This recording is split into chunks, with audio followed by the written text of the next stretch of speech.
Hello, welcome to Kia e-Niro Diaries.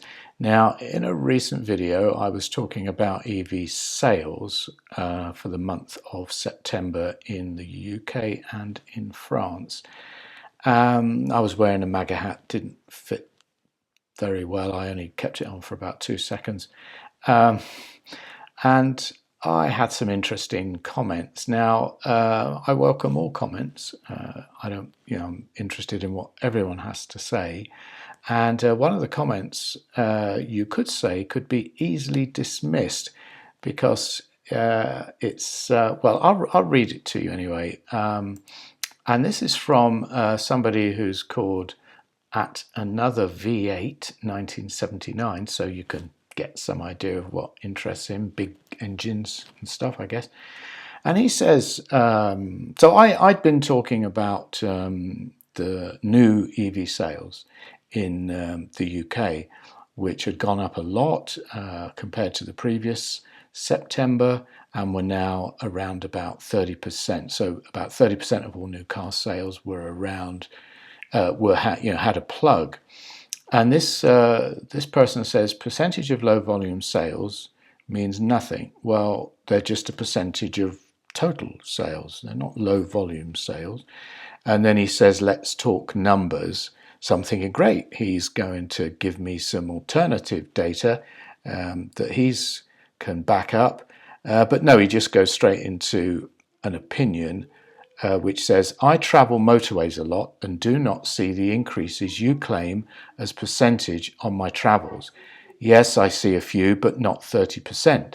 Think your claims are for cars pre-registered but unsold, as the amount of new unsold, exceptionally low miles cars or with just delivery mileage is proof of the reality. Well, leaving aside the fact that this person struggles with the English language and mathematics, as I say, it would be very easy to just dismiss what he's saying, but actually it got me thinking about subjective and objective views and how we actually think we use data and logic to make our decisions, but actually we tend to use emotion and what we think we see. And of course that led to Brexit and Trump getting elected, and the fact that there are still a lot of people out there who think that burning fossil fuels and human activity in general is not the cause of habitat loss and climate change. So, as I say, it's quite easy to just bat that away.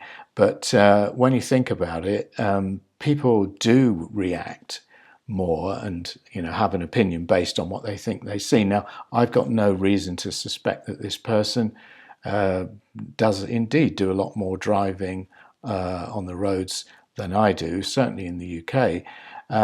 But it just goes to show how our minds work. Now, Mrs. e-Niro has explained to me that there's something at the back of our brains called the reticular activation system, and I guess this must have evolved over hundreds of thousands of years when we were hunter-gatherers and we were looking for stuff to eat or trying to avoid things that may want to eat us.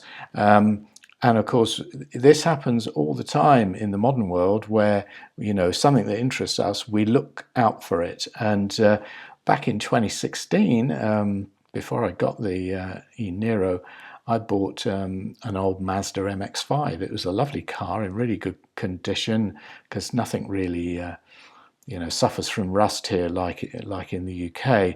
And this car was as I say, a very nice car, really uncomfortable, mind you. So we only kept it for a few years and we didn't use it that much, but we did go to the Alps in it, and we had a lovely time. And I certainly enjoyed driving it with the top down in the good weather. Oh, or actually in the cold weather, as long as it wasn't raining.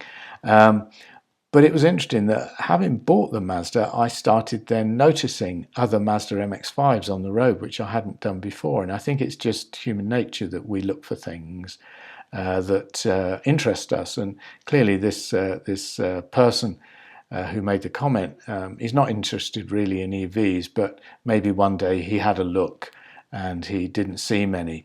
But then again, how can you all tell always what car is an EV and what car is powered by something else. All of the Stellantis products, the Peugeots, the Citroens, the Vauxhalls, the Opels, the Jeeps, they all look exactly the same as the petrol versions of those cars. So, it's not always easy to see. But anyway, I just thought that was an interesting sort of point that, we can't just dismiss out of hand people's subjective opinions, because we all have them and we all act in ways and respond in ways that we say we think we're being objective and using evidence and data, but actually for a lot of the time we're not. But what I would say to counter his point is that I come to the UK about once a year. We roll off the ferry and we do exactly the same journey every year, and it's really noticeable every year on that same journey, same time of day, same route. From Portsmouth up to Buckingham we typically go. We see more EVs every year. So there you go. And I could argue that because I'm more objective, in other words, I live outside the UK and I come once a year, and because I'm interested in EVs, I do notice, and I could say that I've got a better sense of what's going on over there than this person who made the comment has. Anyway, I hope you found that interesting. Until the next time.